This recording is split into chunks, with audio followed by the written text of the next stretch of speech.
Hello friends, I am Prachi Joshi working as Assistant Professor in CSE Department at Devgiri Institute of Engineering and Management Studies. In this video, we are going to discuss about one of the most powerful algorithm approach, dynamic programming. So here are some contents that I am going to elaborate in detail. What is dynamic programming? The difference between tabulation and memoization? Why actually dynamic programming is needed, what is principle of optimality, and what are the components and characteristics of dynamic programming. So basically, what is dynamic programming? So greedy approach we have already discussed in the previous video. Greedy approach and dynamic programming both are used for solving the optimization problem. Optimization means where the result is in terms of maximum or minimum cost solution. If the result is in maximum cost solution, the problem is called as maximization. And if the result is in minimum cost solution, then the problem is called as minimization problem. So basically dynamic programming takes advantage of the duplication and arrange to solve each sub problem only once and save the solution for further use.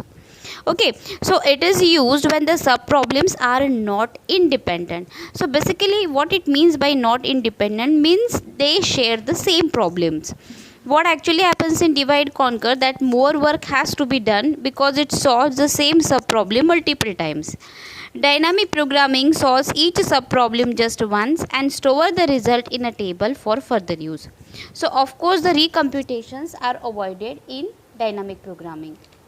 For understanding dynamic programming, we have to understand two methods related with it. One is memoization and other is tabulation.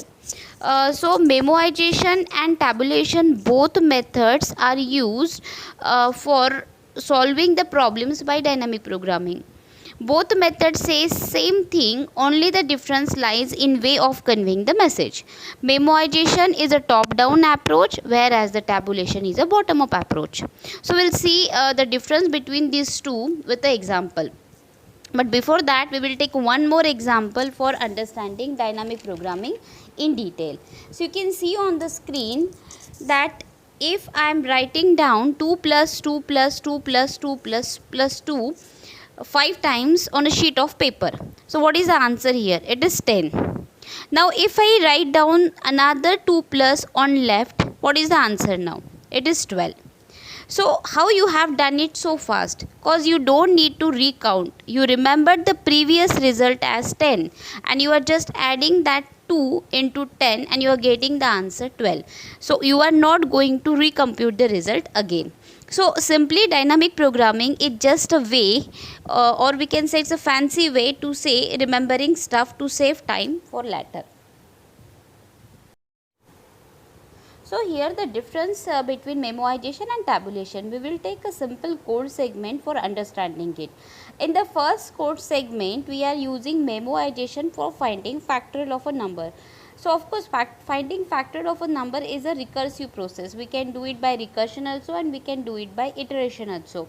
Okay, so in the first code you can see that we are storing the values of calculated states for speeding up the process. So it is simply a top down approach, and as we can see we are storing the most recent result to a limit, so that if next time we got a call from the same state, we can simply return it from the memory.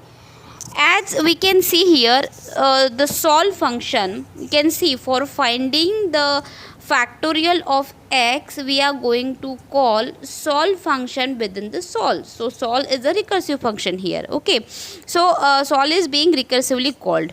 Now when you go for the second code segment, we are using tabulation, that is bottom up approach. For finding factorial of a number, in the first code, dp of x is to find the factorial of x. So obviously dp of x plus 1 equals to dp of x into x plus 1. So it is a bottom up approach, as it starts transition from dp0 and reaches its destination state dp of n. So DP table is populated sequentially here, and we are directly accessing the calculated states from the table itself. So it is called as tabulation method. So it is very clear in the second code segment we are not going for recursion. We are trying to save the result in the tabulation. And the most common approach that the dynamic programming uses is the bottom up approach, that is tabulation method.